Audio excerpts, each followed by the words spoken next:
Washington Commanders owner Dan Snyder has been the center of many controversies over the past several years, going as far as player misconduct, staff misconduct, managerial misconduct, and several league-wide investigations. An investigation that we're looking into the Washington football team's vice president actually wound up getting back to John Gruden, and ultimately John Gruden with the Las Vegas Raiders wound up losing his job because of an investigation that was going on with this Washington football team, the Commanders, whatever the heck you want to call them. So Dan Snyder has been nearly forced to sell the team that he bought in 1999 for $800 million.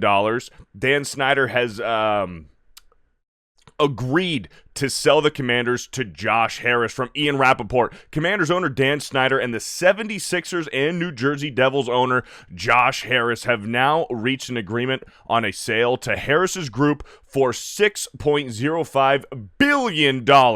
It is not exclusive and not signed yet, but Harris appears to have won the bidding and a finalized sale is expected if all goes well. So Dan Snyder, listen, several groups associated with the NFL, and we're talking TV networks as well. There was a Thursday Night Football broadcast last year with Al Michaels and Kurt Herbstreit, where Al Michaels pretty much just laid into Dan Snyder, said that he was a bum, that he was no good for the NFL, and that it's only a matter of time before he needs to sell the team because him as an owner is a detriment to the NFL, is essentially what Al Michaels said. I'm paraphrasing here, but the NFL and NFL-associated groups do not like Dan Snyder.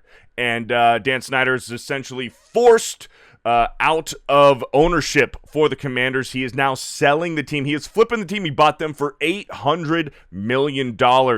Just, 24 years later, almost 25 years later, for $6.05 billion. The Commanders, who were a previous name, they were the football team before, now have been the Commanders for, I believe, just 1 year, one season. Will Josh Harris change the name again? Because let's face it, I don't think anybody is on board with Washington Commanders as a name. That's just a mouthful. And when you try to shorten the Commanders to the Commies, doesn't really sound good, especially when you play in America's capital, Washington, D.C. So will Josh Harris change the name from the Washington Commanders to something else? Probably not, but time will tell. But Josh Harris gonna be the new owner of the Washington football team, the Washington Commanders, or whatever potentially their name change could be. But Dan Snyder out, selling the team and making bank for selling his former football team to Josh Harris, who is already owner of two franchises, one in the NBA, the 76ers, and the New Jersey Devils, an NHL franchise. What do you guys think about this move? What do you guys think about Dan Snyder selling to Josh Harris? Let me know your thoughts and opinions down in the comment section below. But if you like this video, give it a thumbs up. I'd really appreciate it. Share with a friend who you think would enjoy it. Subscribe to this channel if you're new, and we'll talk to you again soon.